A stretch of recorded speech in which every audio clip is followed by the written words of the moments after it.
All right. Good morning, good afternoon, good evening. Welcome. It's good to see everybody. I got to come in here. Can't believe you guys are sitting in here waiting. That's awesome. Good to see everyone.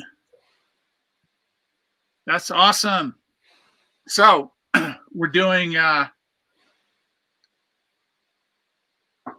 StreamYard and we're doing YouTube. So you can go on YouTube and put your comments in. I'll watch that.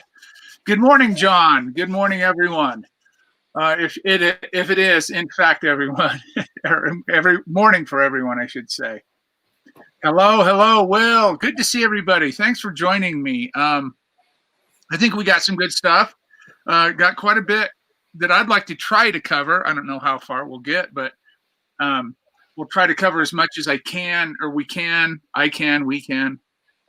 in the time allotted. And I'm way open to going a little bit longer too.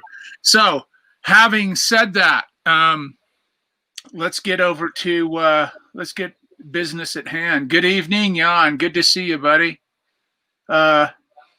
This is Studio Q Show Live is going. That's good. That's on YouTube. Everything's good. Awesome.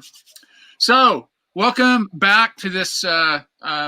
First, let me apologize. I did not, obviously, I did not show up last Saturday. We had a week-long water trenching deal on the property here. So I had an excavator rented and I had to do all that stuff. So literally a couple hours, I couldn't even do that. So I apologize if you guys were lost saying, where is this guy? I thought he was going to do these every Saturday. I'm going to most of the time. If something like that comes up, there's just no way. I guess I should have posted something, but either way, every Saturday that I can, which will be most of them, I'll make time to come in and join up the group. And I know you guys are always ready to go. We're still under this COVID stuff, so why not do this, right? I mean, there are far worse things we could be doing with our time for sure. And I hope, I really hope that today you'll get something out of this and learn a little something, right? That's what we're here for. We're trying to share and learn and grow and, make better photographs, whether it's technically or conceptually, or get ideas, or just come in and chat and just listen, whatever you want to do. It's good to have these sessions. I know that for a fact. Regardless of what comes out of them, they're still good. I'm going to start with this, and we'll just jump right in. Let me say present view, present this. And we should be, let me just check it back here. We should be good to go. You should be able to see that fine, and everybody should, yeah, good, super. So I'm going to stay on this side. I'll try to watch the chat, but let me just go over this real quick. This is what I'm going to try to do today. First, we'll talk about oxidized salts. What does that mean? I'll give a little bit of context to that, so you know if you're new here or you haven't seen me go off on these kind of chemical tangents before. I'll give a little context to that.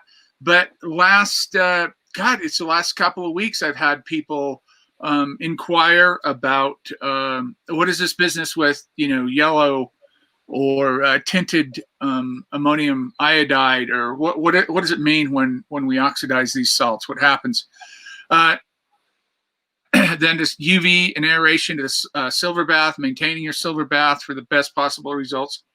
All of this information I want to give is given in the context of setting you up to make the best possible technical image you can. In other words, trying to eliminate all the variables, which, let's be honest, it's impossible, but trying to mitigate or minimize, let's say minimize the variables that can cause you real heartache and make your life very difficult trying to make photographs in this process.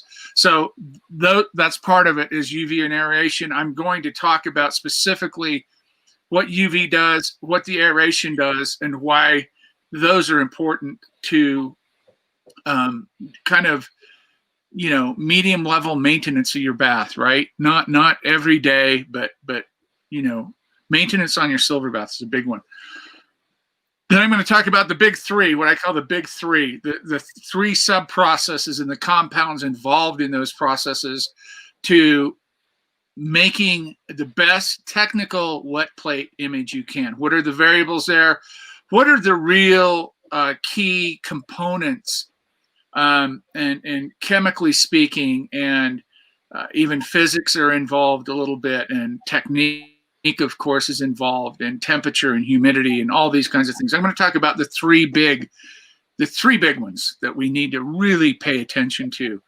And I'm going to give you a quick update on the Studio Q Creative Retreat, where I'm sitting, well, it's a third of a mile that way, several hundred meters down the road on our property. I'll give you a quick update on that. And then I want to do a quick review on, I just started on the Chemical Pictures Facebook page, Chemical Pictures 2019 book. I started that Facebook group not to have another wet collodion group out there for sure.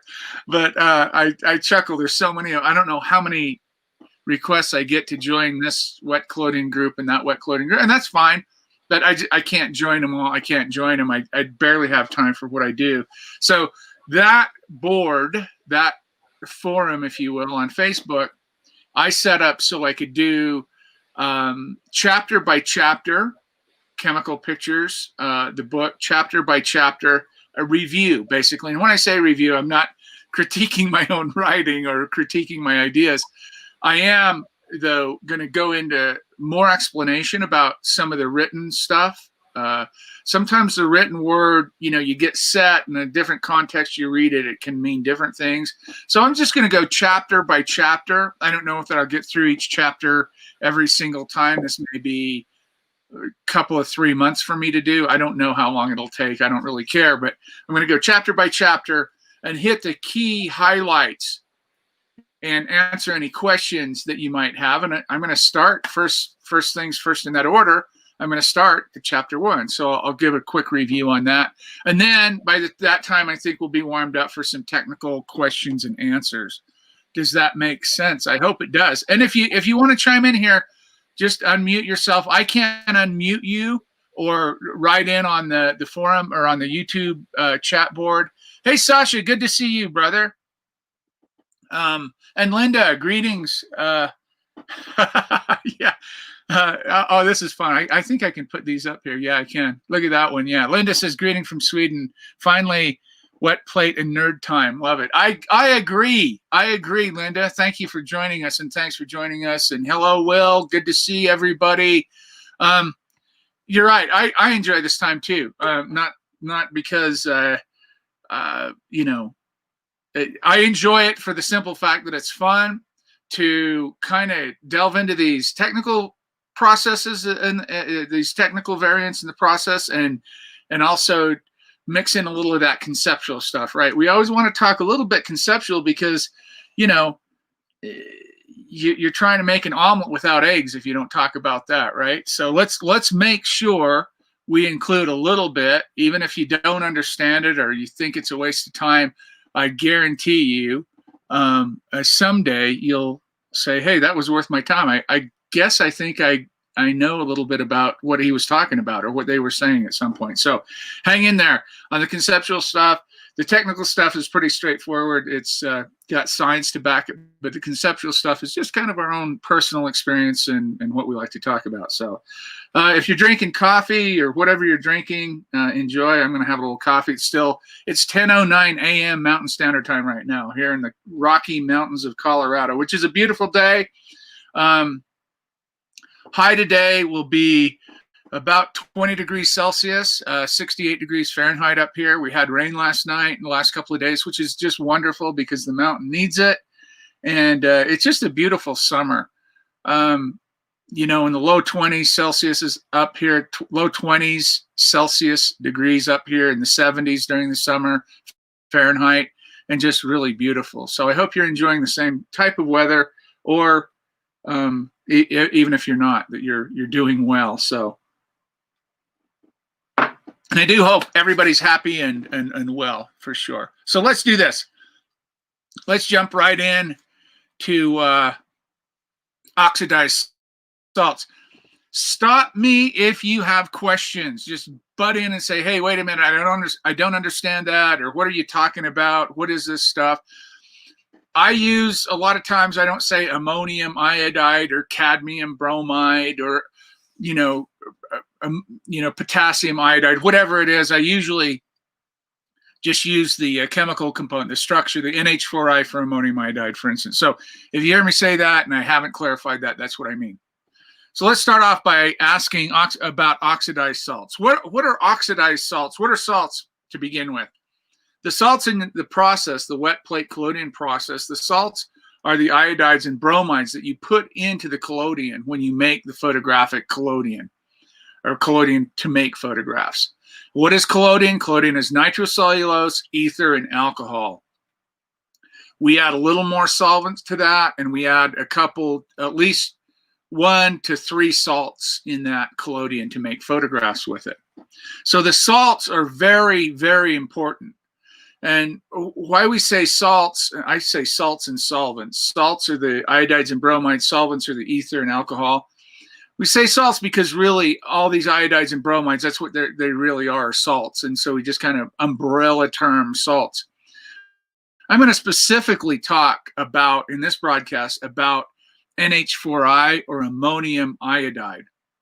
Now, for those of you that don't use my recipes are mainly NH4I and CDBR, ammonium iodide, cadmium bromide for the salts, and ether and grain alcohol or Everclear for the solvents. So salts and solvents mixed together create what? The iodizer. And we're going to get into that when we get to that chapter. But what I'm going to talk about right now, I'm going to talk about what does it mean when the salts are oxidized? What does it do in the process or in the formation of the halides or halogens? And what you need to kind of watch out for. In other words, if you have oxidized salts, or if your salts are old or have been exposed to oxygen and moisture for some period of time, they're going to weaken. They're going to, you hear oxidation, you think rust, and that's basically what it is. We're kind of switching components out, and basically it's the decomposition and the liberation or the freeing of the iodine in this particular salt. So when ammonium iodide is exposed to oxygen or moisture or both, especially for a while, it will go from this beautiful white substance to this kind of yellowing all the way. I've had it all the way down to almost, I wouldn't say a dark yellow, but definitely a very distinct yellow brown color. And that's when you know that iodine is liberated. And iodides convert into iodine. That's why it turns your collodion red, right? That's iodine equals red. That's what color iodine is. So what we're trying to do is we're trying to slowly liberate that in the collodion over time, so your collodion doesn't turn red right away. What does it mean when it turns red? It means that your contrast is going to be increased tremendously, and your speed or ISO is going to decrease. So the liberation of iodine is a good thing, but it also creates other problems. So this is why the negative, making wet collodion negatives, specifically calls for NH4I in the recipe or an ammonium iodide in the recipe, because we want that contrast. We don't really care about speed so much because we're going to give the exposure for that, but for making negatives, you really want that separation of tonal ranges. And I personally, and this is what I mean by the methodology I use when I want rich tonal quality, I personally like to either age the collodion, oxidize the salts in it, free that iodine up in it. Let's put it that way. Let's say free the iodine. That's be a great t-shirt, right? Free the iodine. People say, what do you mean by that? But I like to free the iodine even in my positive stuff, for the simple fact I like that tonal range. I do not like overexposed or flat images. I think you miss the boat on this process, so to speak, when you have overexposed images or salts that aren't completely decomposed or decomposing enough to release enough iodine to create that contrast. People want speed. they're you know, I only have this fast a lens and this much light, and I live, you know, in 50 plus, you know, I live way up where the sun doesn't shine, so I have to use artificial. So I want it as fast collodion as possible. So they use salts that don't break down or decompose, if you will, and it doesn't free that iodine. That's why it stays a light yellow color. Or I like, and you'll see here in the next slide, I like highly iodized collodion. A minimum, that top row that you see there, I like the middle one. I like, let's see, where's my little pointer? I like this one right here. I like this color. This is my favorite. This is fine, but I really like this. When you get down into here, this is requiring something different. And as you can see, the silver bath, the PA, the content of silver in the silver bath on the slightly iodized collodion versus the silver bath on the highly iodized collodion. We can go into that sometime, but just think of it in relation to your color of the how much iodine you've liberated or freed in your collodion, either beforehand in your salts or afterwards in the actual collodion itself. It's going to show up the same way. If you use yellow ammonium iodide or oxidized ammonium iodide and you make your collodion, it's gonna at least come out in this color, sometimes even over here. But a lot of times this is only superficial and it'll only last a day or two, and then it'll kind of reverse back and reabsorb some of that iodine. We can get into that at some point in time, but for right now, let's just talk about what oxidized salt, especially in this case, NH4I, what effect does that have on your collodion? What that does is it speeds up, frees that iodine and speeds up the changing color of your collodion. The changing color of your collodion is going to dictate a lot of things right here. The content of your silver bath, the pH of your silver bath, exposure times, tonal range, what variant are you making, a positive or a negative? It's a big deal. So these are all really important to kind of balance. And you'll see when I talk about the big three, these are really, think about it as like a synchronized swimmers, right? There's a lot of planning and preparation, and things have to go right for it to all work. In the big three, I call it the Goldilocks, kind of the Goldilocks syndrome, or just right. You want everything just right, and you'll see that here in a second. So freeing that iodine, ammonium iodide, freeing that iodine through oxidation or time, heat, time, and basically you're gonna, once it's mixed or once it's out, once you open that salt, you've exposed it already. You're gonna be on that road just like your collodion. So keep this in mind. All salts oxidize. It just, you know, some are faster than others. This happens to be a very fast oxidizing salt, the NH4I. And this is why I talk about this, is this is mainly what I use. What would be the substitute for this would be Ki, or potassium iodide. And potassium iodide is not soluble in solvents. So when you use Ki or potassium iodide making photographic collodion, what you're doing is you're going to lock that up. It's not going to be as susceptible to freeing that iodine. It's going to be slower. The decomposition is going to be slower over time. And you're also going to throw down that precipitate, that potassium that cannot be absorbed because it's not soluble in solvents. That's why you have that white cake layer at the bottom of your bottle. That's why you have to decant that off and clean that stuff out. Ki is great. It's just a little messy for me, a little slow for me on this oxidation process, which I want because, you know, the last couple of years I've made pretty much exclusively negatives, and even my positives, like I say, I like that tonal range. So does that make sense? I hope it does. We'll just come back here and see. I hope that makes sense. It should. It's I guess there's, I don't know. There's something going on out there right now people are purchasing the salts, and they're oxidized, and so it's turning their collodion red quite quickly. And so I've tried to address this, in private messages and emails and stuff, but I just wanted to throw it out here so you guys have a good understanding of what we're talking about and what you need to watch out for. So Jan says, John says, I do that too. Ooh, I'd better make a test plate first. Color, yes. Jan says, what happens if you use acetone in very old collodion to refresh it? Yeah, that's here's something going back to organic chemistry.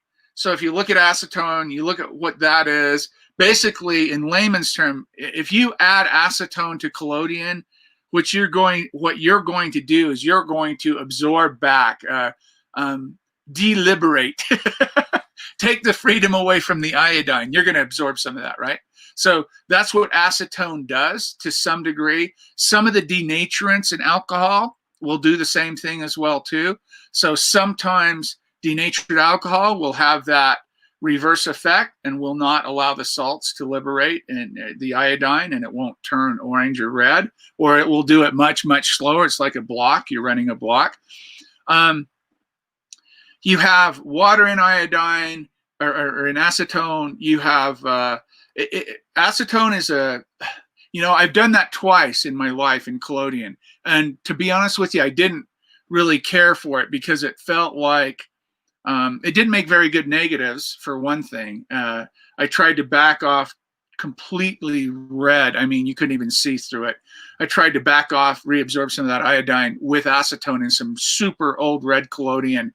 And it did to some degree. It did bring it back to like an orange color, but the images, it didn't do very well on the quality of images. So technically, theoretically, yes, acetone, some denaturants in alcohol will work.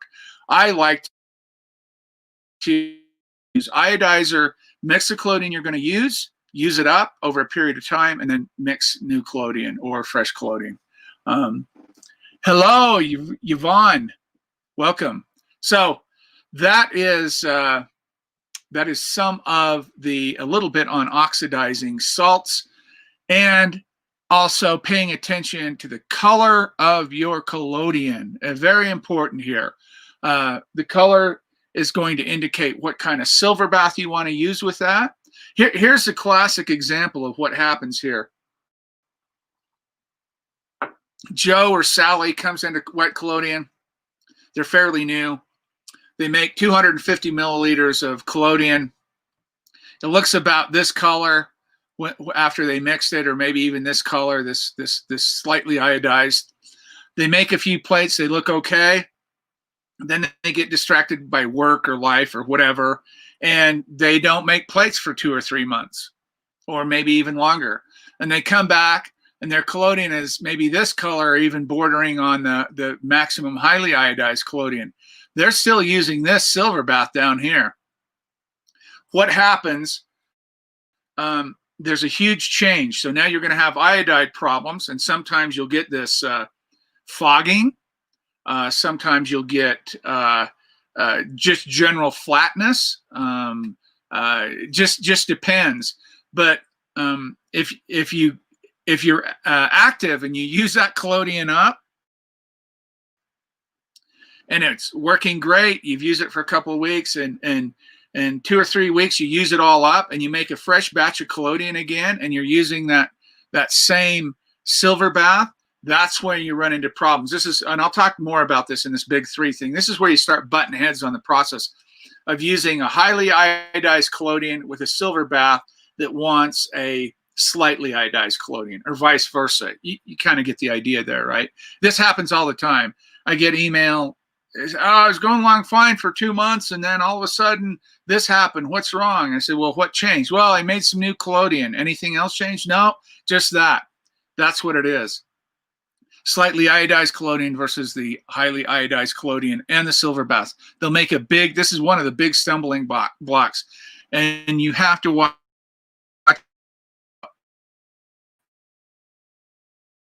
to do with it here, but keep your eye on that. That's really important. So those are oxidizing salts, making your salt age your collodion or free that iodine and turn it red. At least you know that much now. Let's talk about the silver bath and how what UVA and B does, light does to it. We'll talk about what aeration does, what that means, and where does the ammonium nitrate and cadmium nitrate go, and what does sodium bicarbonate do. So this is a kind of a different approach to the silver bath in the sense of people going through the motions, people heating this stuff up. They've seen people with videos showing how to heat silver baths up and that kind of stuff. I would not recommend doing that. And if you have any questions on that, look up silver fulminate. Silver fulminate forms when you have these certain components at a certain temperature or heat, and it's very volatile. And there's enough danger in this that I don't feel like I need to go that route. Did they do it in the 19th century? Yep. They heated silver baths up in the 19th century. Yep. And they also had problems with it as well too. So keep that in mind. I know I'm fortunate. I live in Colorado. I have massive sun here. I'm a very high elevation. So a day of my glass cookie jar out in the UV just completely clears it. Does, you know, it's magic. It does make a big difference on UV. It really does. So what is UVA and UVB? UVA and UVB is on the very end of the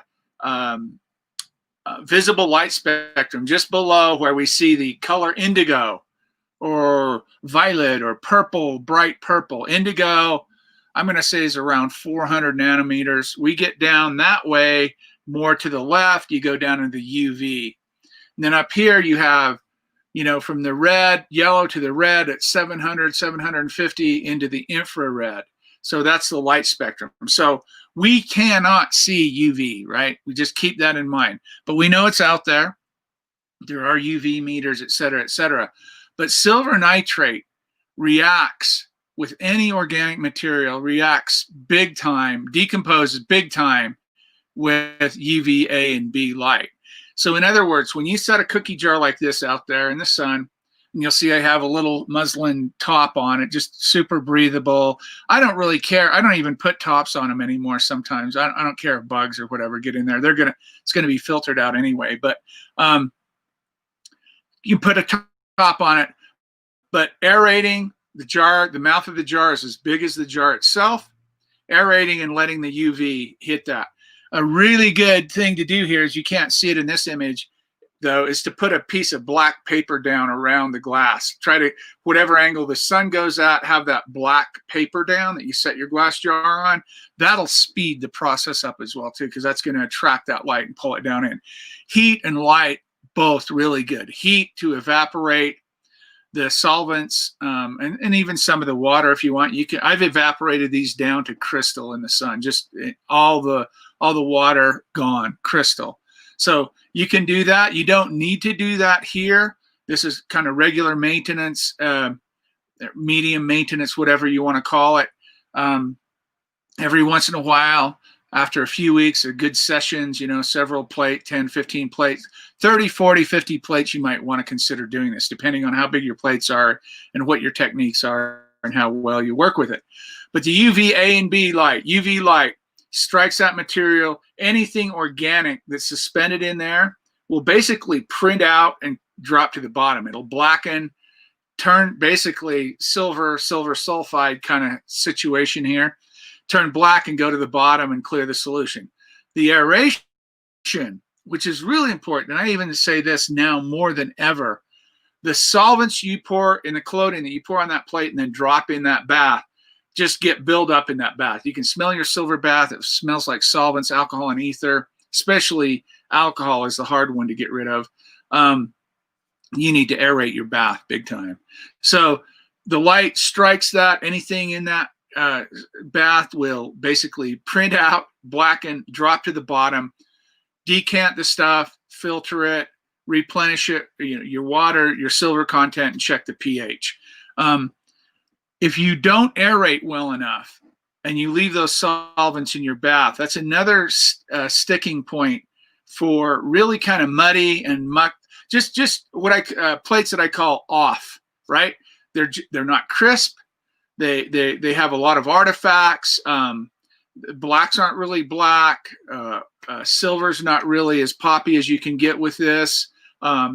They have problems. And sometimes if it's really bad, you'll get what I call solvent streaks on it. When it's doing this double decomposition process, the alcohol and the solvents prevent, it literally puts stripes on your plate. You'll see the density difference. And that's the solvents preventing that double decomposition from happening.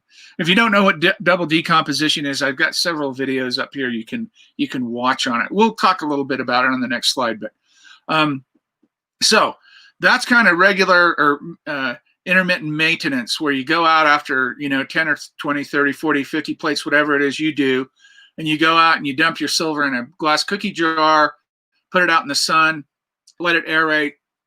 That's what you do. Come back, rejuvenate it. You've kind of cleaned it out, and you're ready to go again. Now, if you know about double decomposition, if you have my book, I think it's on page 53. I hope I'm not wrong. Page 53, I can look and see. Let me see what page it's on. So double decomposition is explained in detail, I might add, because I'm not going to go through the whole thing right here, right now. Oh no, 53 is the iodized salts. I had that in my mind for some reason. I don't know why. But if you look at double decomposition, you're going to have, there it was, you're going to have a byproduct, two byproducts from this. Double replacement, double decomposition, whatever you want to call it. I call it double replacement here. You're going to have, and it's on page 116, by the way. If you have my book, it's on page 116. Double replacement, when you pour the salts and the collodion on the plate, goes into the silver bath, this process happens called double replacement, or metathesis, or double decomposition, whatever you want to call it. Double replacement happens is the NH4I and the CDBr, let's say in this case, on your plate, the iodide and bromide on your plate meets the AgNO3, and they exchange. They do a little dance here, and they exchange ions. And what happens is there's two byproducts from that. There's CdNO3, cadmium nitrate, and there's NH4NO3, ammonium nitrate. Those byproducts stay in your silver bath, regardless of sunning and aeration. They are going to stay in your silver bath until you can do heavy maintenance on them. What's heavy maintenance? Heavy maintenance is where you actually add ammonia or sodium bicarbonate, baking soda, whatever, something physical to grab onto that and do the same thing, heat and light, and pull it down and clean that out. So if you actually do heavy maintenance, and you can read that in the book there, I'm not going to go into that right now, but if you actually do that heavy maintenance wise, you will actually pull those byproducts out of double replacement out of your silver bath. That's the only way to get them out. If you're just sunning and aerating, that's fine. You don't need, as long as you don't have that organic material in it, they're still going to be in there. But as long as you don't have that organic material in there, you're going to be fine. At some point, though, once you start seeing pinholes, and now you have iodides actually precipitating, falling on the plate and creating these little, literally little tiny holes of chemistry that's precipitated or decomposed there, you'll have pinholes. Then that's when you absolutely have to add some kind of basis. You have to neutralize your bath, bring it up, get all the iodides out, clear it out, put a basic compound in, ammonia, baking soda, whatever you want to use, and clean that bath out, and then go over it again. So big deal here. I can't emphasize this enough, that if you're going to work in this process, you need to understand the silver bath, man. That's the heartbeat of this process, really. And if it's not taken care of, this formation, this is where you're actually forming the light-sensitive halogens in that light-sensitive halogens is in that double replacement process. They're not formed right, if they're not formed properly, pH, silver content, temperature, the amount of silver in your collodion, all of these things. Like, I always say it's like spinning a bunch of plates on your hands. You're going to have problems. guaranteed you're going to have problems. And they'll continue to haunt you until you address these kinds of things and understand them. So I hope that makes sense. Let's talk about the Goldilocks sub-processes or I call them processes, I guess you can say. I'll explain it. So here, it may seem obvious, but I'm going to write on the back of what I just went through in the last few minutes. It may seem obvious, but I want to go into a little more detail here about why these things are really important to pay attention to. Theoretically, the silver bath should be at the top of the list, but I put collodion up there because I've had, believe it or not, I've had people try to up the quantity on the salts in the collodion, trying to get different results. I've had people do all kinds of stuff, write me and say, this is what I done, what happened. And there's a balance here, a quantity, the double replacement in the silver bath, the silver content, the pH, and how you develop it.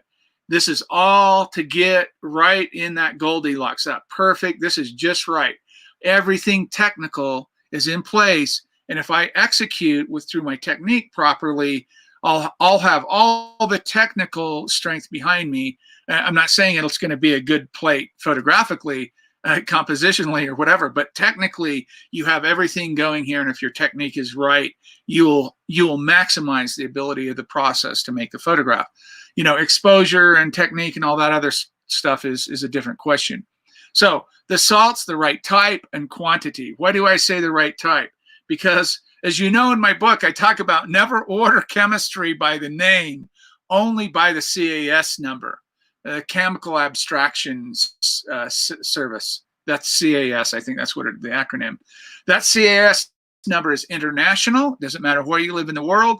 You're going to get, you know, potassium cyanide and not potassium ferrocyanide, or you're going to get anhydrous ether and not, you know, some other, you know, product that you don't know what it is. Because the words, obviously, we have different languages, so the words don't always match. And sometimes lay people just don't understand the subtle differences between these. So always use the CAS number to order your chemistry. That's what I mean by the right type. I really should have put CAS number only. And quantity. Like I just said, I've had people try to mess with quantities of salts in the collodion to get different results, and I'll just put it this way, it's a disaster. It doesn't work. There's a percentage there that everything has to work right, and these are the numbers. So there, I'm finished with coffee. I should really get rambling now. Next, not really next, but silver bath, the next on this list. So let's talk about that briefly. Silver bath, double decomposition, double replacement, metathesis, whatever you want to call that process I just described. That's really important to have the specific gravity, meaning the content, the amount of silver nitrate you have in that bath needs to be right. What do I mean by right? It means right for what you're working with. What color is your collodion? What is, you know, there's the variables that I just covered there, right? So the content of the silver, the SG, the specific gravity tells you how much silver is in the water, and the pH, or the power parts of hydrogen. Really important for this process to take place. It's almost like a good analogy would be something like, you know, human beings inhabiting the earth with the right temperature and the right humidity and the right light and all that kind of stuff. It's just like, you know, I call it Goldilocks because it's just right. So having that process take place from the salts in your collodion into your silver bath, double replacement, double decomposition, forming those halogens. You're forming AgI and AgBr on the plate, silver iodide and silver bromide, light sensitive halogens on the plate through this process. So once those are formed, you make your exposure. Again, that's nothing to do with this. I'm just talking about the chemical behind the scenes. You bring it back in. Now you've got your developer. This is the third sub-process that's critically important for two reasons at least. The first one is when you pour that iron-based developer on your plate, what you're doing is you're interacting that AgI and AgBr, silver iodide and silver bromide with iron. That iron is going to reduce those, and they've already started decomposing a little bit because of the light, but you're going to fully reduce those to the pure metallic state of silver. That's what the iron does. The second component in that is the acid or the restrainer. That's really important. What does that do? That holds back development. So where you didn't have light strike the plate is left alone. Only where you had light strike the plate all the way down to the clear glass or black plate or whatever you're doing, that's where the acid comes in and says, you've got 15 seconds, 20 seconds to get this done before I start developing the unexposed silver. And that's where you get the veiling. It's where you take the cotton ball under the water and you wipe off that big sheet of silver that's developed, and underneath is your image. That's what that is. So the iron, the reducer, and the restrainer, hugely important. We can talk about the alcohol in the water. The alcohol is just for flow. The least amount of alcohol you can use, the better. But if you start getting islands and sweeps and things like this, you'll have to add alcohol. But you'll see, adjust the amount to allow full reduction of exposed AgI, AgBr, leaving the unexposed halogens alone. That's really important, really super important. Because what people will do is they'll go make an exposure, they'll underexpose it, and then they'll push the development. So they, oh, come on, 10 seconds, they still don't have anything, 20 seconds. All of a sudden, they've developed this plate to the point where all the silver, exposed or not, is developed. And that's why they're flat, they're nasty. You can wipe that stuff off, but always adjust your exposure and never your technique. That's kind of my rule. Temperature, humidity, time play a big role in successfully making the process work to the best of its abilities. So that's kind of the idea. Let's see here. Well, thank you. Let's see. Let's put a question up here. Thank you, Tom, for throwing something out there.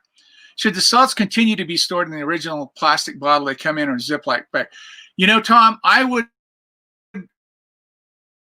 recommend when you get salts and you don't make that many photographs. For me, it's a little bit different, but if you don't make that many photographs, I would highly recommend that you leave them in the bags. If they're taped up, tape them up, put them in the container. Sometimes if I'm not going to be working for a while, that's exactly what I do. Put them in another tight Ziploc, get all the air out, don't expose them to light, heat, or air, or humidity, right? That's kind of all combined. That will prolong your shelf life, or the packed salts, not the stuff in the collodion. But yes, I would definitely do that, Tom. Good morning, Chopper. How you doing? Being a noob, I'm loving your clarity of information. Going, oh, thank you. Thanks for joining us, Chopper. That's awesome. I appreciate hearing that. Cool. Let's see. I get sometimes fogging after maintenance of silver bath. Yes, exactly. On the first 3 to 5 plates. Exactly. Because, Jan, what you're doing there is you're using, just like I just explained, this is a great segue for this. You maintain your silver bath, and you actually pull iodides out of there when you maintain your silver bath, right? Now you're putting your plate back in, and what is it doing?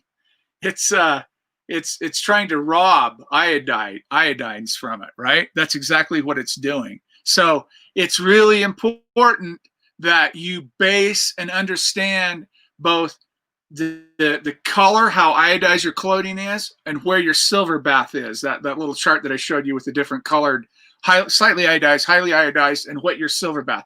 Now, if you maintain your silver bath and you go back down to a lower silver content and a lower pH, a more acidic pH, a 2.5 or pH 2.5 to pH 3, you won't have that fogging on the first plates. And I bet you that fogging does not wipe off, right? That's probably the case of that. Yeah, and then once you have 3 to 5 plates through, you've released enough iodides back into the bath, it's not going to bother the plates going in it anymore. Tried it once and it seemed to really do anything. Good sunning didn't fix. With 2 baths, we can leave one in the window for several weeks. Yes. Yeah, great point, John. I always recommend people have at least 2 baths. One will take a dump on you. Will quit working. I shouldn't use those idioms, right? One will quit working on you. You set it aside and start maintaining that, and you have another bath. I have a whole bunch of baths, just to be, Oh, that was in response to boiling the silver tank. Oh, ooh, wow, yeah. Boiling a silver bath scares the hell out of me. I don't. People think KCN and CDBR is dangerous. Shit, people boiling silver baths make me so nervous.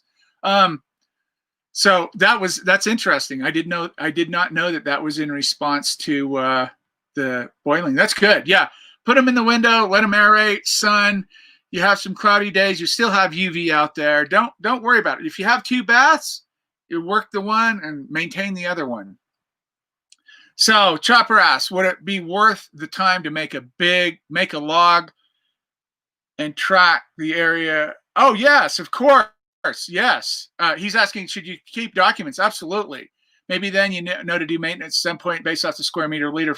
You can do that. If you want to get down to the brass tacks and you know your methodology and you know your temperature and humidity and times and how you work, definitely keep a log.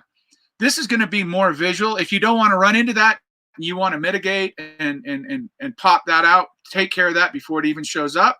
You could, and your methodology, your workflow is always the same. You could definitely do that, Chopper.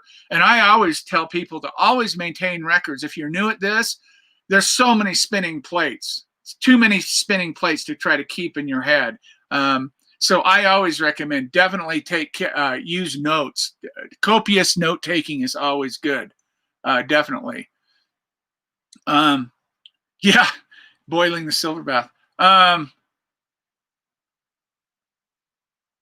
Yeah. Quinn, that response was into you talk. I'm sorry? Can you hear me? Yes. Can you hear me? Yeah, that response was when you were talking about boiling. We tried it once, and it didn't seem to make any difference, and it seemed fun. Hey, it was fun. The wife was nervous, but hey, yeah, we never did it again. I'm glad to hear that, John. Google silver fulminate real quick and read about it and read what it takes to make that. It's 80 degrees Celsius, silver nitrate, nitric acid, and alcohol. That's all you need to make silver fulminate. And guess what you have in that bath, And I know they did it in the 19th century. I get it. I do.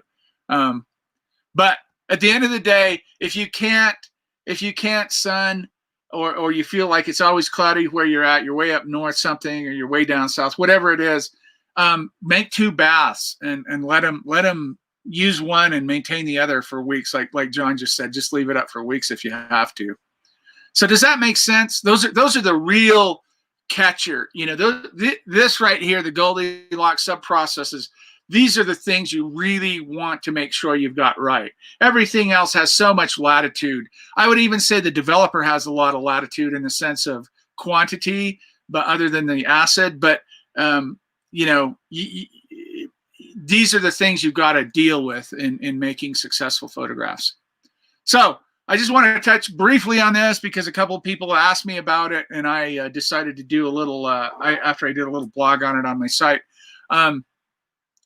For those of you that don't know, we moved out of Denver this year, or the metro area, Denver, Aurora.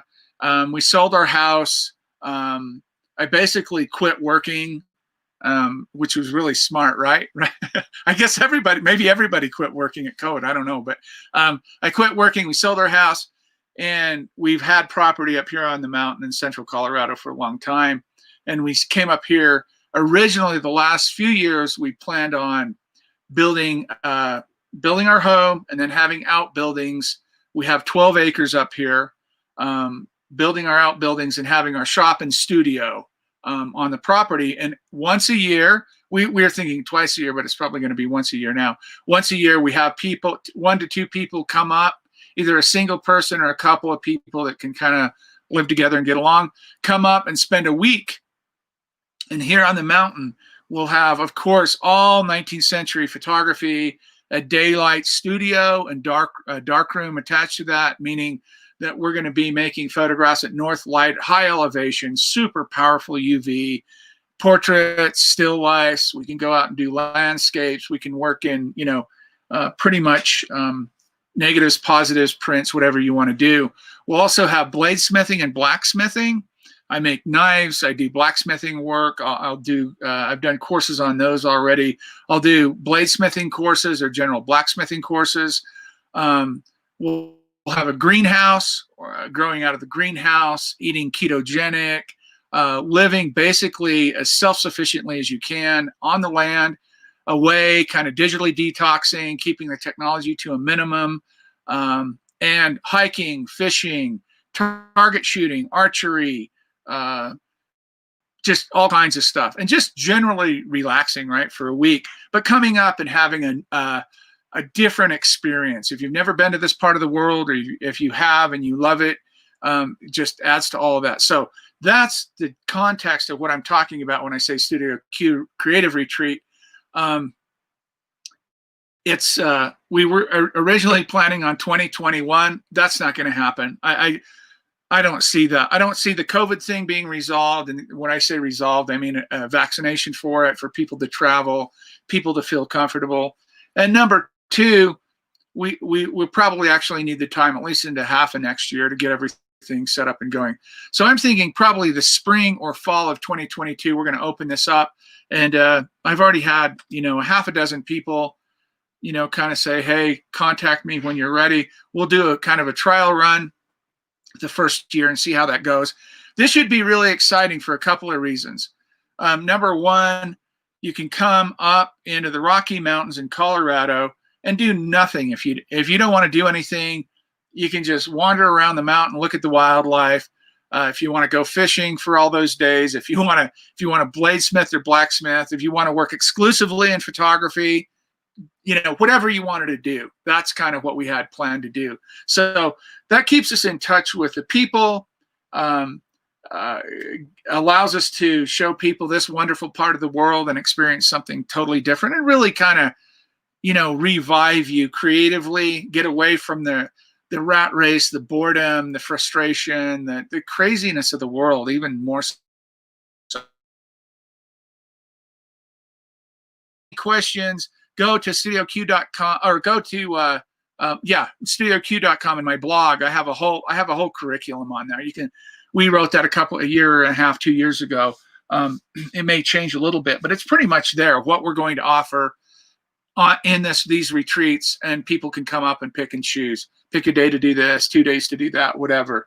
And I thought I saw there's some wildlife over here. I thought it was a bear for a second, but it's not. It's a black squirrel. So take a look at that if you're interested. That's the update there. And then chemical pictures. I'll just kind of go through this really quickly. Like I said, this is my new book that I just released on Amazon in May. Last year was a limited edition and had another chapter in it of my personal work, blah, blah, blah. But this is the one available now. And what I want to do is I want to go chapter by chapter over several weeks or even months or whatever it takes, and talk about what I've written, how I've selected what I've selected to talk about, and answer any questions. This is the first quote that I use in the book in chapter 1, the introduction.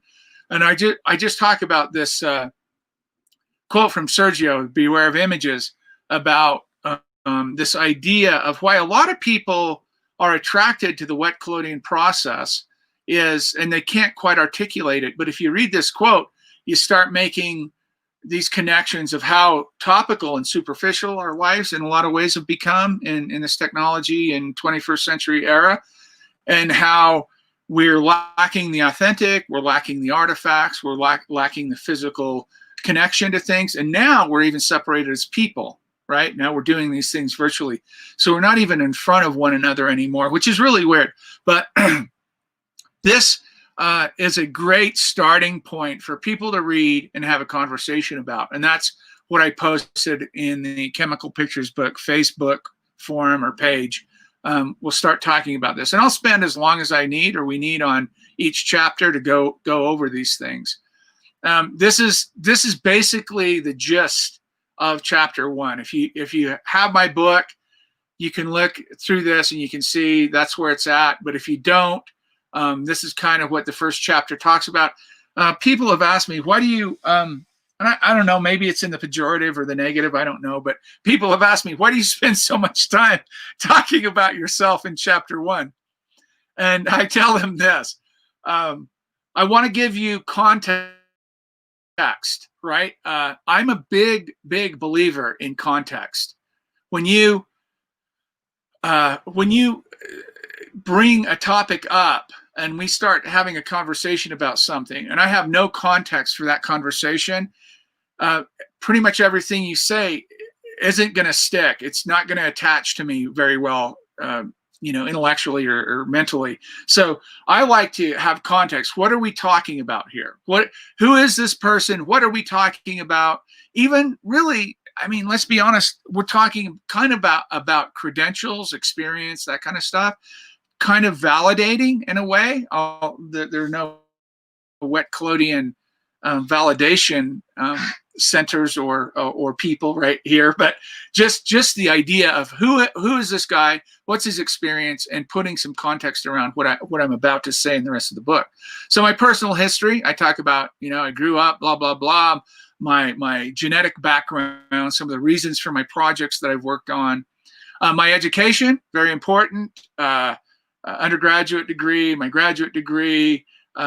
Even the education in the sense of life experience is really good, traveling, living abroad, going all over the world in this process, working in this process, not just going to Europe and living in Europe to live in Europe. I taught this process in Europe for 5 years, not going to China just to go to China. I went over and opened a TCCA in China with it. So yeah, braggadocious, I guess, maybe, but in the sense of context. I want you to know who I am, what I've done, what my educational experience, my personal experience, and all that stuff is.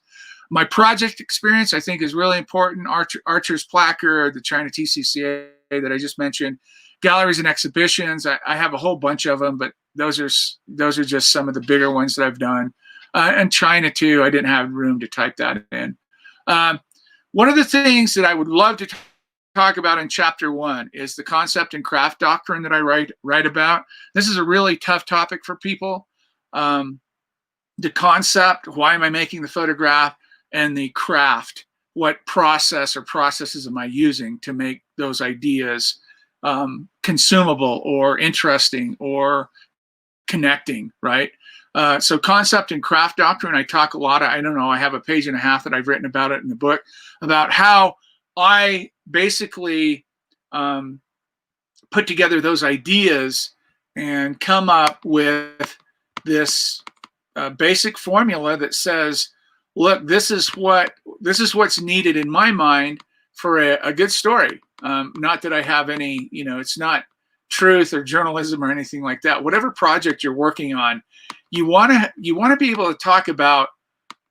And for me, really, it's not always, but a lot of times it's the craft, it's a concept that comes first. And the idea behind it is having the ability to direct your work, having some roadmap or guideline, right? I just want to read one paragraph out of this. To be connected, this is from my craft and concept doctrine from my book on page 8. To be connected to your work means a lot. These old processes give us something that we've lost. I was just talking about this, right? That we've lost over the last 2 decades, a physical, tactile experience while making art. And we have the object or artifact at the end to hold, admire, and talk about, right? So you actually have something physical there. And this is the beginning of understanding of some idea of making something, right? To have to have that desire, but what to make is the question, right? We all, you have this burning, I want to create something, I want to make something, right? A lot of people have that, but it's not directed, so they kind of go off on tangents a little bit, or kind of emulate other people or other ideas, not just in photographs either. But it's a big deal, right, to have something physical. So to hold, admire, and talk about it, it's real, not on a screen. Although I'm not saying that's not real, the screen is real, but More on this later in this chapter. Don't lose your relationship to that. Reread the first paragraph of this chapter, beware of images, that quote that I have in the slideshow there. Making art and teaching others about it is my passion. We're all storytellers. Contributing to discourse about process and theory has been at the center of what I do for the last 2 decades of my life. When students realize that it's not only about the process, but also about context, intention, and craft, the work takes on importance and authenticity that is easily recognizable and very powerful. So that's all I'm going to read of that. But that's a little bit of the gist of the concept and craft. If you have the book and you want to talk about this, I would love to talk about this.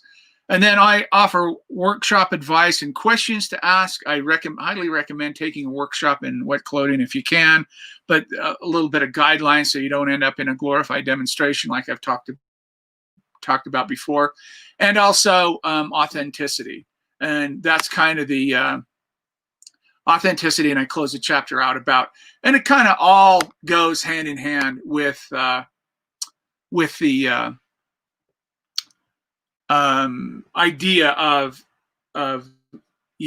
the artifact, thinking conceptually about how you work, thinking about conceptually about how you approach your project, how you approach even the technical aspect of it based on the concept or based on the ideas that you're working in. So what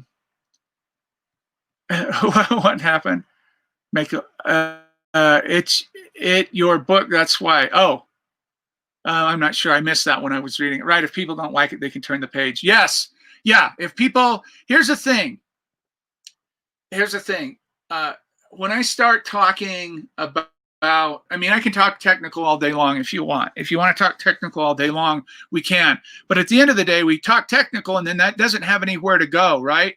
It's like spending all day working, or spending months and years getting this car and this engine just perfect, and everything's just perfect on it.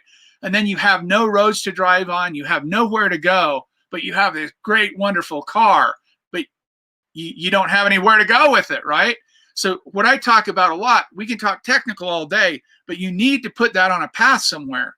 Maybe not today or tomorrow or even next year, but you need to be thinking in that direction.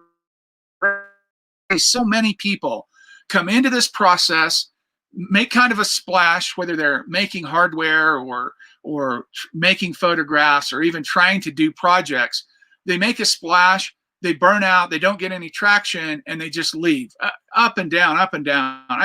I mean, names over the years just come and go, come and go, come and go.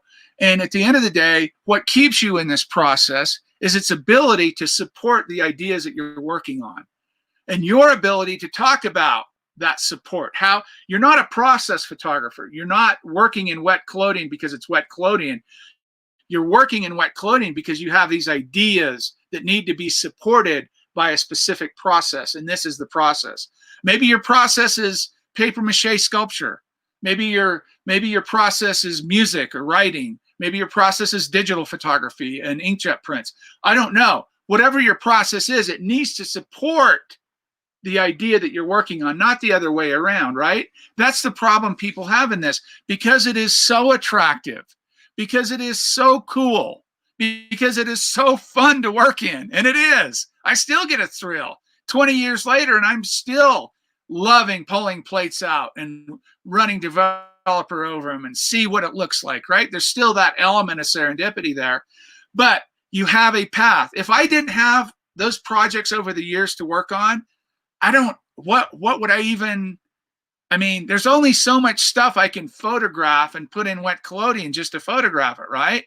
I mean, it comes to a point where you need to build those roads. You need to figure out that map. So that car that you just souped up, that you spent all that time and money getting just right, you can get out there and make your journey and go down your road. People get ahead of themselves with this process. They learn the process, and they photograph pumpkins and pears and doorknobs and all kinds of stuff, and it's great, right? They're learning the process. They're getting the system down. But then at the end of the day, that's all they have are photographs of pumpkins, pears, and doorknobs. And people say, well, what is that? It's a pumpkin, a pear, and a doorknob, but I had fun making it. That's a process photographer. And if you want to be that, be that. Just tell the world that I love this process because of the process. I have no story. I have no narrative. My images are random. They're just cool looking stuff that I put up and I photograph. Cool, do that. But just clarify that that's what you're doing. So people, other artists compete with that. Lay people don't know who's got a narrative and who doesn't, right? They're just looking at photographs. So separate yourself by saying you're establish and clarify what you're doing. You're making photographs because this process is so cool and fun, and I love to show it off. And here's my doorknob. Look how cool my doorknob looks in collodion, and it probably does. You know, it's just the basis. It's just a basic respect in the art world or the photography community to say, this is who I am, this is how I work, and clarify that so people know. That's all I'm saying. Let's see. You live in Texas, John. I've been in Galveston, Houston. Okay. Yeah, Jan's, let's see. Is there anything smiling? No, but I've heard the stories. I'm in Maryland. Our claim to fame is you don't like the weather. Wait 5 minutes. Great. Okay, let's do this. Let's take on some technical questions. Let's do some technical stuff here, guys. That's all I really had. Not all. I mean, that's what I had. I think it's decent. What technical questions do we have? Somebody chime in, throw some technical stuff out. We can get going on that. I burned an hour of your time already. Tom, again, great. Thanks, Tom. Let's see. Any downside to dropping my plate into a mild salt water to hard stop development? Just after I pour my stop wash until I open my dark box and move it to the final rinse. What you're talking, yeah, you're talking about pulling. He's talking about pour your developer on. And after it's developed, he wants to add a little bit of table salt to his water and dump it out on there. What that's going to do is it's going to actually bind with silver, right? And cause a precipitate. If you've tried, have you tried this, Tom? Maybe he'll answer. It's going to create a precipitant on the plate, usually, or in the plate, depends. I probably would not recommend doing that. Once you pour the water on the plate and you keep pouring the water, running the water until it's not greasy anymore, until you don't have those rivulets or those kind of like resistance, a wax covered something, pour water on it looks resistant. Once that's gone, all that iron is washed off. Everything is inactive at that point. So you can turn your lights on. It only takes, 5 or 10 seconds. And it's clear. So you have done it. What happens? Tell us what happens, Tom. The only thing I can think of is you form a precipitate if you have a. Oh, and David says, I did a heavy maintenance last week for the first time in 2 years. I'm having trouble getting silver to stick. Okay, that might be. So tell me what sticking to silver means. I'm jumping back to, yeah, we'll get it clarified here. What do you mean silver sticking? I'm not sure. You mean collodion to stay on your plate, or does the silver wash off out of the collodion? That means you might have a. Yes. Okay. So here's what Tom wrote back about the salt water. I can't see any difference. I just heard that it would stop development in its tracks. Yes. Yeah. Right. It binds with the silver. So yes, it would stop. The only concern that I would have, I wouldn't know where the volume, a pinch of table salt in a liter of water, a teaspoon of salt in a liter of water. It's salt and silver. We know what that is, right? Silver chloride, right? So you're gonna form that chemical. And it depends on where in the process you pour it on the plate too. But if it works and you don't have any problems, go for it. That sounds reasonable to me. So Quinn? I've never had to do that though. I've never had to do it. Yes, that's what he's doing. He's doing it, using it as a stop bath. So, hey, Quinn, how would that be any different than redevelopment when you take iodine, a halide, and you Yep. add it to the silver to add density? You're rehalogenating that. You're making it light sensitive again. Why wouldn't, if you're adding salt water after development, you're taking chlorine, right? Chloride. Yeah. And aren't you adding that to the silver? Yeah, and it's going to bind and create. Yeah, and you're just rehalogenating. No, you're creating silver chloride. That's what albumin and salt prints are, and that's right. Yeah. So that's not a receptacle for light. That's a fixed halogen. That's a fixed out halogen, right? So salt arrests the development, but you bind with silver at that point.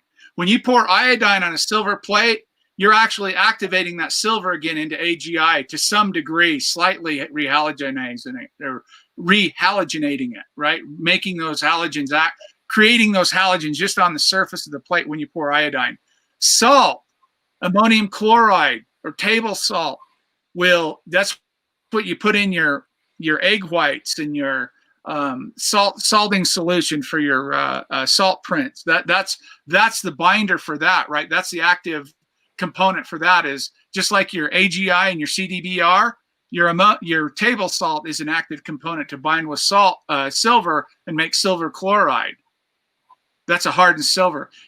And he's talking about right after development, you've reduced the silver and you have all the free silver still on there. He's talking about pouring a slightly diluted saltwater bath onto the plate and binding that free silver up and washing it off the plate. It has no exposure to hook to, right? To connect to. Does that make sense? No? Oh, okay. Good. Yeah, yes. That's the difference. One is going to be post. The silver chloride is going to be post development binding with the chloride, forming silver chloride. That's what they are, silver chloride prints. Anytime you add salt with silver, you're forming silver chloride. AgNO3 and table salt will silver chloride. AgCHL or AgCl. That's what prints are. In this exposure there, so you're binding that up, and it kind of makes sense. I've never had to use it, but that's what it is basically in a nutshell. So at the end of the day, what Tim was just talking about, if you have my book, you can go to the redevelopment section in chapter 11. You can read about how we dilute iodine down with some distilled water, and we pour it on a plate, a developed, fixed, washed plate. The silver is all there. The image is there. We pour the iodine on the silver, and whatever silver is there, the iodine absorbs in and starts to form a very, very slight AgI, a silver iodide, light sensitive halogen again. And that's what allows you to take on the pyro or the iron or whatever you're trying to build up. You're staining or building up the silver in that case, and you drop a few drops of silver in either solution and you build the density in the plate. That's how we redevelop.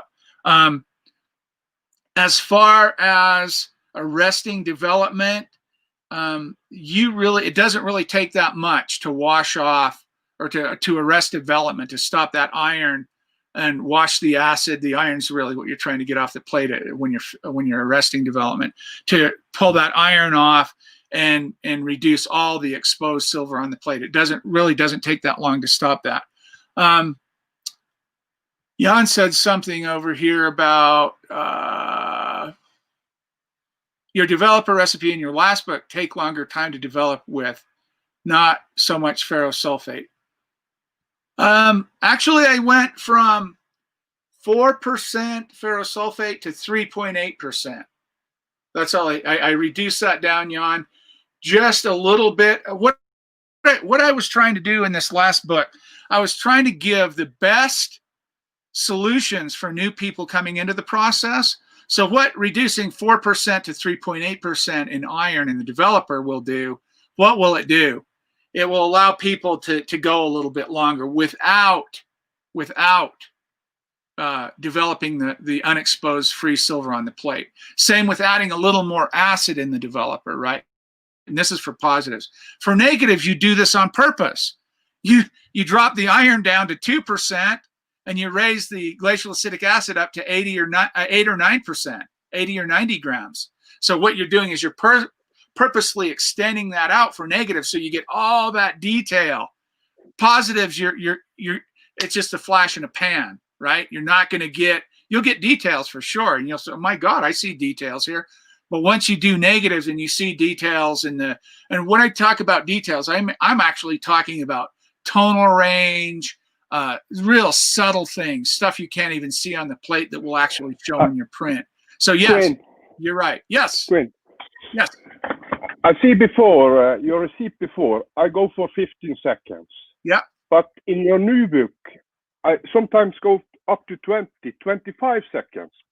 But I learning after many plates now to look at the highlights, midtones, the details on the plate. So I can wait for 20 seconds, 25 seconds, then finish. But yeah, and if you have the right conditions, or you have more acid in your developer, you can do that. Because you're restraining that. You can develop out as much as you want. That that would tell me that you're underexposing in most cases.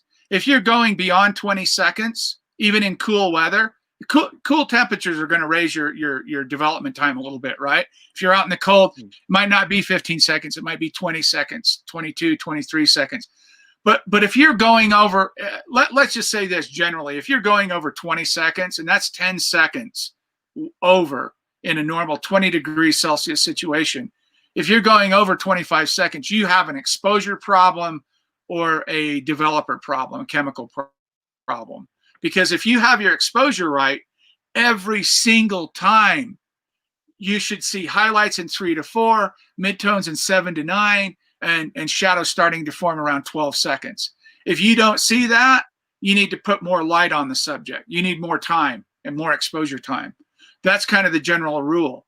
And what happens is when you go longer, and you might not even see this, but when you go longer, you start even slightly developing that unexposed silver on the plate. Your blacks won't be as crisp, and your highlights won't. Your blacks will get foggy or veily, right? And you might even go over to the point where unless you have more acid in it, right? You can put more acid, more restrainer in there, and just like a negative, and go as long as you want. I think Tim was asking one time, what's the difference between us, doing, why not treat positives like negatives and extend the development out? You can do that. I mean, you can go for it. I don't think you're going to get visually any better representation on the detail. I've kind of seen that, but negatives on the print, you definitely will. That's what my negative development times between generally a minute and 2 minutes, something like that, for development for a negative plate. See, I believe it's best to keep a developed and rinsed plate out of direct sun for at least 3 minutes or so, bringing out a fix. I'm nearly always outside. Well, if your theory is that, let's explain what you're talking about, Tom. So I don't know what you're basing 3 minutes on. I would have to hear the science on that. But once your silver is reduced, it's reduced. Unless you have unexposed silver on that plate, 3 minutes isn't going to make any difference at all. It wouldn't really mean anything in the sense of quality or longevity or archivability. Once that silver is reduced and you've arrested development, that should be able to go right in, and fixing removes all the unexposed silver. So it's true. What I was going to say, it's true. If you develop a plate, arrest it with water, and then put it in the sunlight, you'll gain, depending on how intense your sun is, you'll gain a quarter stop, maybe an eighth of a stop in density, just a little bit. You can do that. But once it's fixed, we know what fix does, right? Fix removes all the unexposed silver.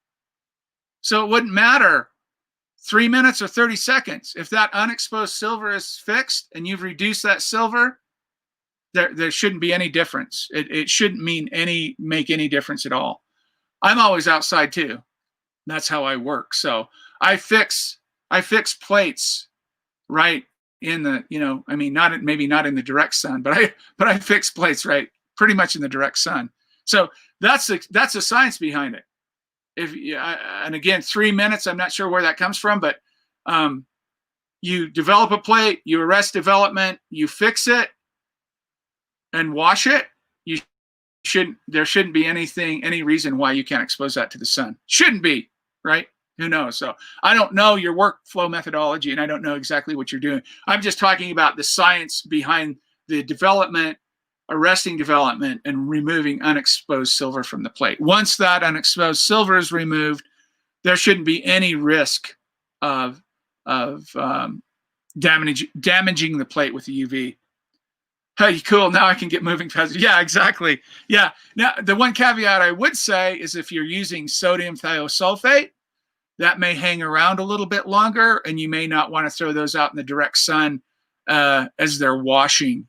Wait until it's all washed out, 30 minutes in running water, or switch some pans out, whatever you want to do there. But if you're using KCN, no problem. Yeah, that's the science behind it. I mean, I know it feels good not to put plates in the sun because of all the light and, blah, blah, blah, and all that stuff. I get that. But the science behind it tells us that once it's fixed, you shouldn't have any problems unless there's something wrong in your process. But good questions. Good stuff. What else do I have here? Yep. Okay.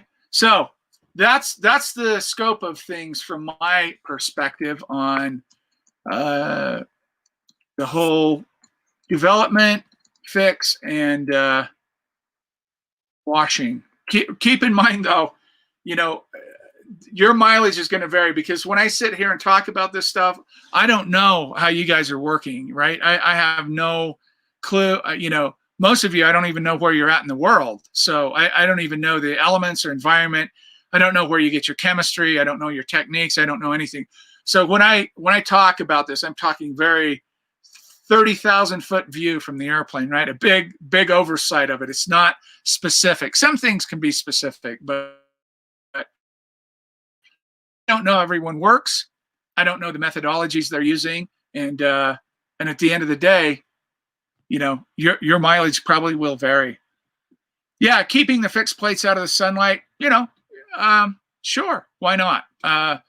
I'll put them in the sunlight because I like to look through them right near the sun. I'll look up and check the density and see the details and all that kind of stuff. Because if I'm driving 3 or 4 hours or 8 hours and I'm making plates, I gotta know that I get a couple of plates that I can print for all that time invested. So, but yeah, if you want to keep them out of the sun, if you don't, if you have concerns or worries, follow your own heart and intention. What else do we have, guys? Anything else? I heard somebody come in. No comments. So that is the gist of what I have for today. If you don't have anything, I'm going to get on with my day. We work better in our process today because of the knowledge we have learned from. Well, thank you, Tom. That's my whole goal. I appreciate that. And I tell you, if you have my book, go on Facebook and jump on that Chemical Pictures Facebook page. I'll be posting up there segments. People can respond. It gives me time to write about it. I'll talk a little bit about it here too. But that scenario on chapter 1, I'm going to use as a starting off point. I know it's probably difficult because a lot of people are saying, I want to talk about the technical stuff and not the conceptual stuff. But I started the book out that way, like I said, so you guys had an idea of who I am and that I'm not just some stranger out here kind of throwing ideas around. I have had quite a bit of experience in this process, and I have learned a lot about the process, mostly through mistakes, and thank God nothing dangerous. But that's the first thing I did was I took all the safety stuff, you know, I've told you this before. My wife was an industrial hygienist. She's got her undergraduate degree in engineering, safety engineering. That's what she did. Actually, I met my wife almost 30 years ago. I was running a photo lab for the government, a photo Department of Defense in America here. I was running their entire photo place, shooting photographs, processing black and white film, all that stuff. And my wife came up. She was doing a preceptorship, a graduate degree in Masters of Science of Public Health, and she was testing the air. That's where I met her. So she's an industrial hygienist. I have great confidence in my understanding of these compounds, how to handle them, how to store them, not blow yourself up, not poison yourself or your neighbors or your wife or dogs or whatever. And I feel confident that when I talk about some of these dangerous things I see people doing. And I mean, I've seen people stick their hands in potassium cyanide on videos. I've seen them cover themselves up in a dark box and pour collodion in a video. I've seen them boiling silver baths in videos. I mean, look, that's all up to you guys. If you want to do that and you feel confident that you're safe and you can get away with it, I'd recommend that you don't. One day somebody's going to put a big wet blanket over this process because somebody's going to get hurt or killed, and they're going to say, what happened? What's up? And everybody's going to say, well, Joey or Sally did this or did that. It didn't turn out too great. Oh, good. Thank you. Will says, I just bought your book and have been soaking up your videos like a sponge. Finally found my people. Awesome, Will. That's great. Thank you for your support there. Again, I am unemployed. I'm an unemployed home builder right now. You believe that? No, it feels good. I like being unemployed home builder. I like it, actually. Absolutely, Jan. Thank you for everybody for being here. I will be back next Saturday. My next project we start next week will be a well house shed. I'm going to build a 10-foot by 10-foot, 3-meter by 3-meter well house. Put it over a wellhead there, and I'm going to have a little tool shed in it, or part of it. I'm going to have a shower on the backside, so if you come up camping, you can take a shower, and I'll have 200 liters of water, potable water on the side. So we got all kinds of plans. But you know what? This is so good for me to take a couple hours. Actually, I spent a little more time than that, just trying to put my thoughts together on a slide or whatever. But take a few hours every week and sit down and try to put something out there that's worthwhile for people to hear, I hope. So thanks, everybody. Sorry, I got to go back here. I'd love to come visit someday and hopefully see one of those bear squirrels. Yeah, Tom, you're welcome anytime, brother. You come on up here. We'll show you some. They're called Abert squirrels. They're black squirrels that live about 8,500 feet above sea level and higher. They're really kind of cute little squirrels. What did you say? I can read about your creative week at your place? Yes. Thank you, Linda. Go to studioq.com and click on blog.